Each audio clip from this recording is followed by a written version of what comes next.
talking that about 200 rock fans are at a rock show.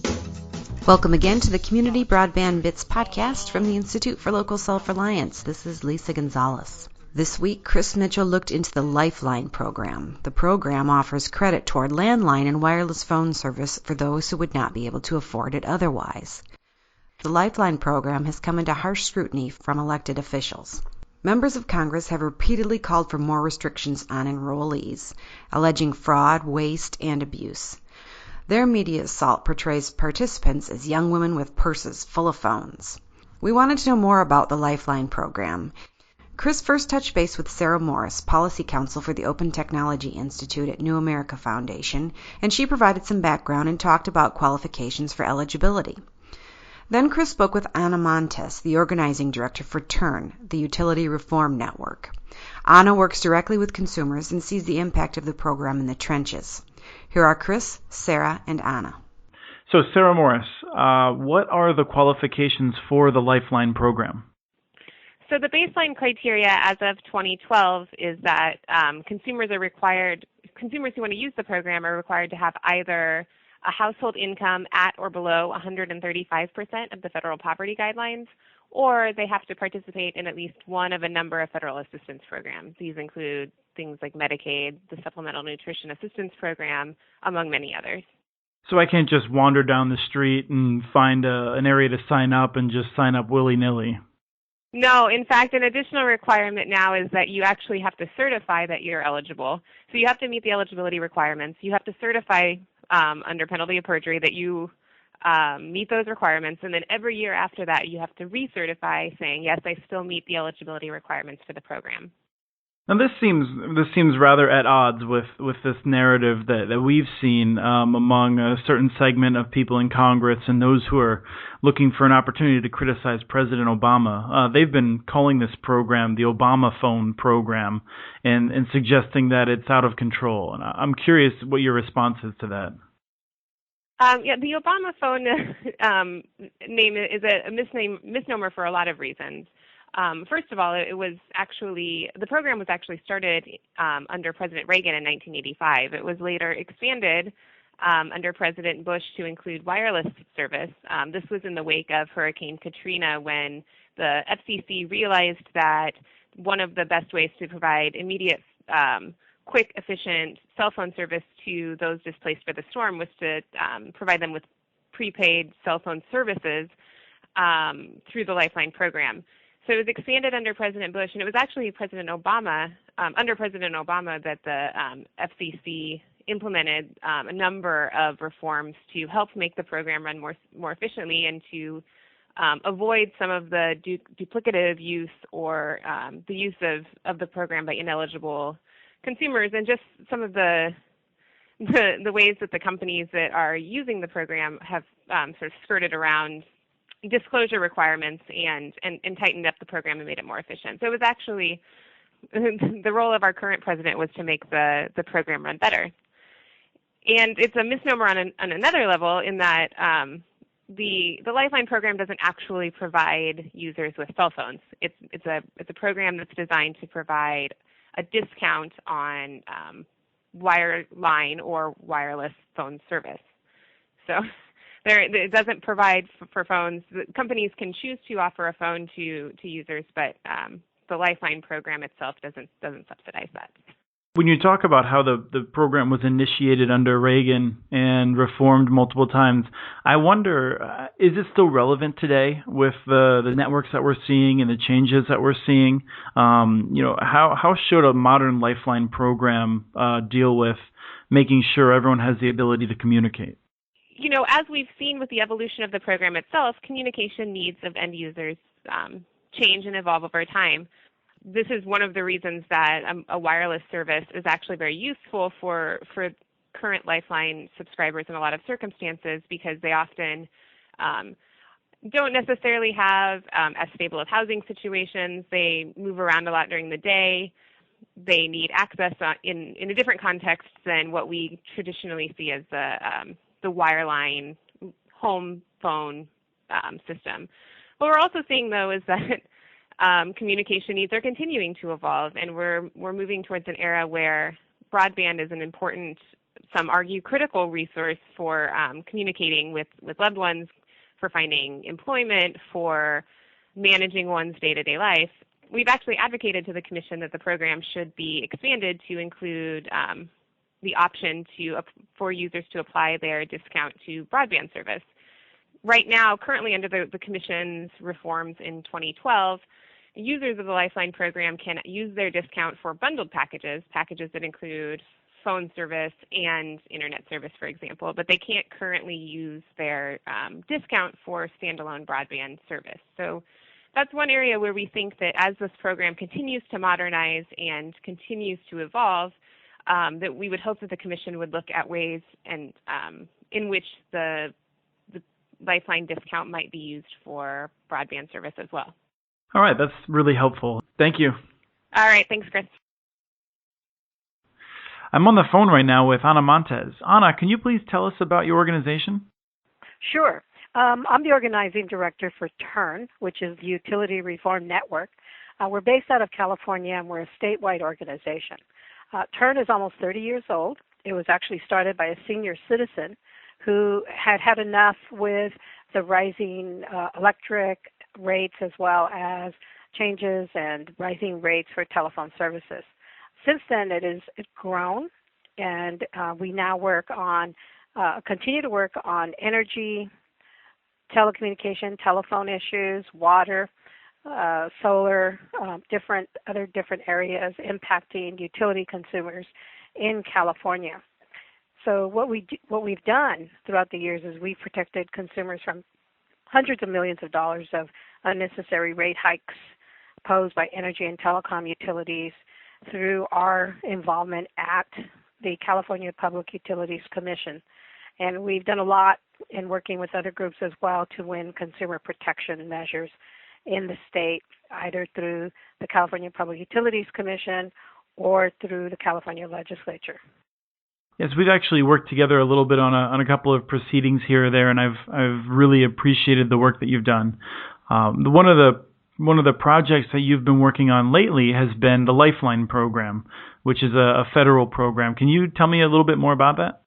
The Lifeline program was actually adopted or was created in 1985 as part of the Reagan administration.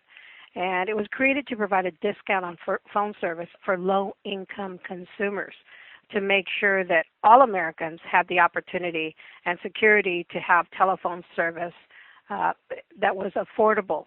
So in 2005, the program was modernized, and the prepaid Lifeline phone service was created. Now, while this program was created at the federal level, every state also implemented their own state Lifeline program. There were still certain rules they had to follow, but basically the program was created to help low-income consumers have the opportunity to connect to individuals with a telephone so that they could do the things that they needed to do so that they could have access to telephone services. It's very important to be able to communicate effectively with reliable telephone service for many different reasons. So California, for example, implemented the Lifeline program probably around the same time, 1985. And every state is a little bit different in terms of eligibility requirements, et cetera, although that is now changing and it's becoming standard nationally. Why exactly does it matter if a person has access to a telephone? Now, I think it's nice to have a telephone, but what does it really matter if a person just doesn't have access?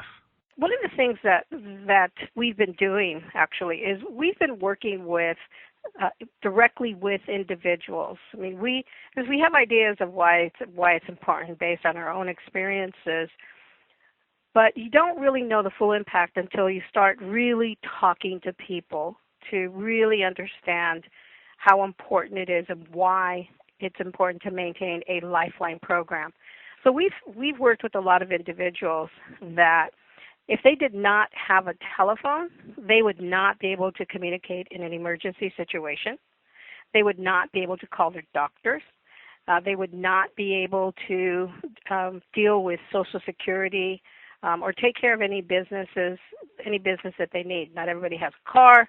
Not everybody can afford to travel. Transportation is becoming more and more expensive. Everybody doesn't have a car. Gas is becoming very, very expensive. And a lot of things are also being automated. So there's many times where you cannot even go into an office. We've also talked with a lot of people who really require the telephone so that they can meet basic needs.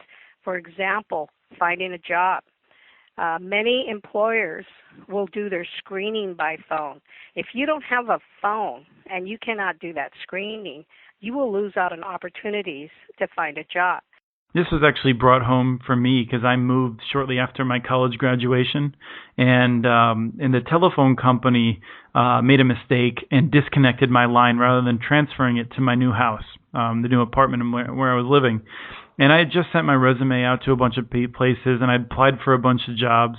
And, this is a time when there wasn't a whole lot of us that had cell phones. And so I felt just totally disconnected and furious because I had this opportunity where I had applied for jobs. I was excited to try and find a job. And I had 6 days where anyone who called me, they would have gotten no answer, would have said services disconnected or something like that. And I had to rely on a payphone. And payphones are great for outgoing calls, but it really hurts when you're trying to accept incoming calls. Exactly, and today you can't even find a payphone. Right, absolutely. It's even worse today. Yeah. So it's just, the phone has really become a way to communicate directly with employers, with doctors, social workers, your children. Being able to communicate over the phone really helps to keep a person also mentally healthy. If you are disabled or you're elderly and you're stuck at home, not being able to communicate to the outside world can really, really impact a person's mental health. And so we have a lot of low-income, fixed-income seniors that whose lifeline is literally a lifeline. People looking for jobs. It is a lifeline. So let me ask you something then. You said about the program being modernized. Now, I presume that means you can use wireless now, and I'm curious what some of the limits are in terms of how that works. Sure, and I'm going to share a story with you along the way as well. So we've been working with quite a few individuals in California that are homeless, living in single residence-only hotels, families, seniors, etc., all kinds of different situations. And a lot of people have become mobile out of necessity. So you do have a lot of people that are using cell phones. Although, based on current information, current studies, CDC, we also know that a lot of people still have both. So we know people are using both cell phones and landline telephones. But when you're dealing with a lot of people who are mobile, they are becoming more and more dependent on cell phones until they can get their lives situated. So we have people that have the need to have affordable cell phone service. There is a federal program right now that is called it's being offered by different companies where people can get a free 250 minutes. We have a lot of people that have subscribed to the 250 minutes free cell phones, and we're really finding out that it is not meeting their needs. It's almost like a teaser. For 250 minutes or 8 minutes a day, you can make a phone call. We've been told stories by people that the 250 minutes can be eaten up in a few days. I had a person that told me that they were trying to contact the unemployment department because they were on unemployment. And, unemployment now does interviews by the phone, over the phone. So there was a person that was talking to a counselor from the unemployment office who got cut off. Couldn't even finish the call and couldn't call him back because the 250 minutes had run out. And at the same time, we were also told that contacting the unemployment office is just as bad as trying to contact DMV. Because everything is becoming automated, it's becoming a lot tougher. And also with deregulation, where certain rules are no longer being enforced or in place. That's also contributed to people being placed on hold. There used to be a time when if you called the phone company, you would get a live voice. Okay, so just to sum up then, if you're on Lifeline at home on a wired connection, you have a subsidized connection that you can afford and it's unlimited. And then if you're on the wireless Lifeline program, then you're more limited. You have 250 minutes. You have to pay for time both for the calls that you're making as well as those that you're receiving. And it works out to 8 minutes a day. Right. The 250 minutes free phone service works out to 8 minutes a day. And everything gets counted from the moment you pick up that phone and get a dial tone, or whether you're answering it or whether you're making a call. It is all counted. Mm-hmm. California is looking at a California wireless Lifeline plan. And we're concerned about having enough minutes to be able to find that job or to have a conversation with your doctors or social workers or family members.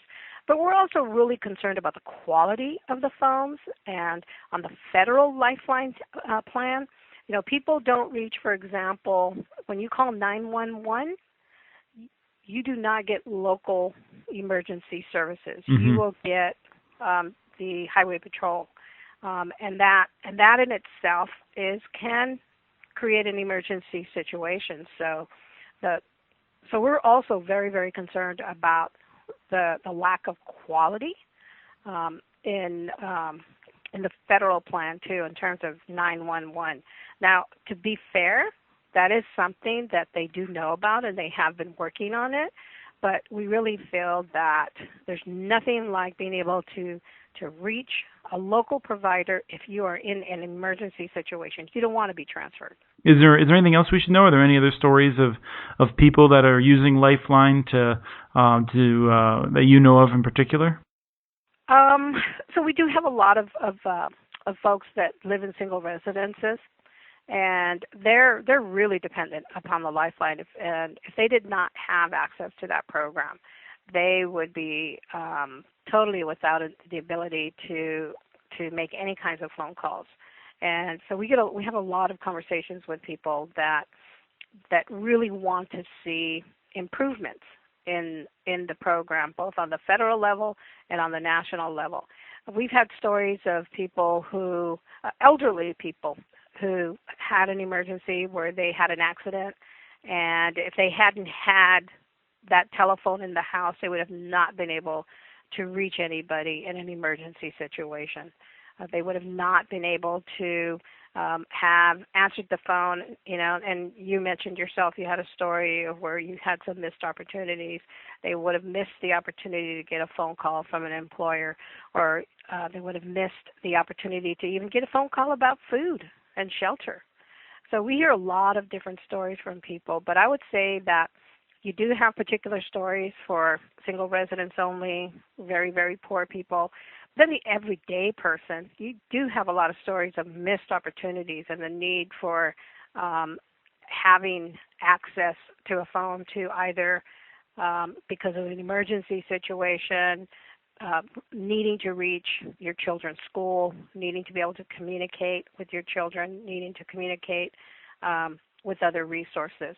We have a lot of people that because of the economic downturn who have never needed to use those programs before, now it's becoming even more important than ever.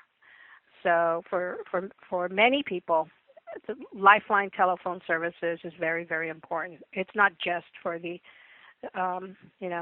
very, very low income. People, as I mentioned, are having a lot of hardships and are now qualifying for a service they never thought that they would qualify for. And so we're hearing those stories. I've had an ex-millionaire call who was very, very embarrassed. But there was, given the economic downturn, he lost everything. Mm-hmm. With the market, the crash of the market, he found himself in a position where he just didn't know what to do, didn't know what to turn. And so he called us because he needed some help on some things. And so it's such an important service that people really need to support it. I would say that fraud is not as rampant as people are led to believe. There's very strict eligibility requirements. We do not need to make it stricter. The stricter we make it, the harder it is for people to use the service. Right. I think sometimes people lose sight of the fact that there's a trade-off, right? Which is to say we'd all like to see no fraud and no waste in the system. But if let's just say that there's $10 of waste in a system and you spend $30 to try and eliminate that waste, then you're really taking away $30 worth of benefits to other people or $20 worth of benefits, depending on how you want to do the calculation, because you're spending so much more to stop a small bit of waste. It's not a wise use of money.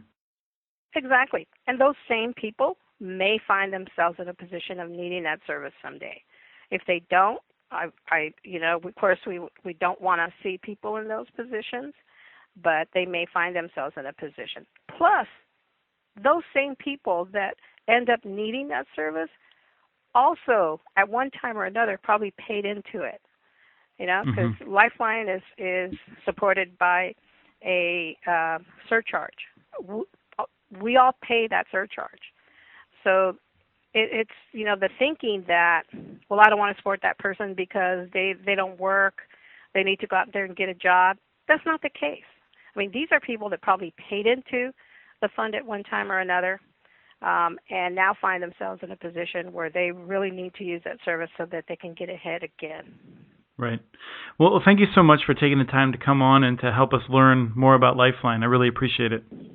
Thank you, and I appreciate the opportunity to talk with you about it. You can learn more about the program and find out some specific actions you can take on the turn.org website and the New America Foundation website at oti.newamerica.net. We want to hear your reactions. Email us at podcast@muninetworks.org. You can also follow us on Twitter. Our handle is @CommunityNets. This show was released on June 11th, 2013. Thank you to Eat It Joe's for their self-titled song licensed using Creative Commons. Thanks for listening. Eat at Joe's, eat at Joe's, eat at Joe's.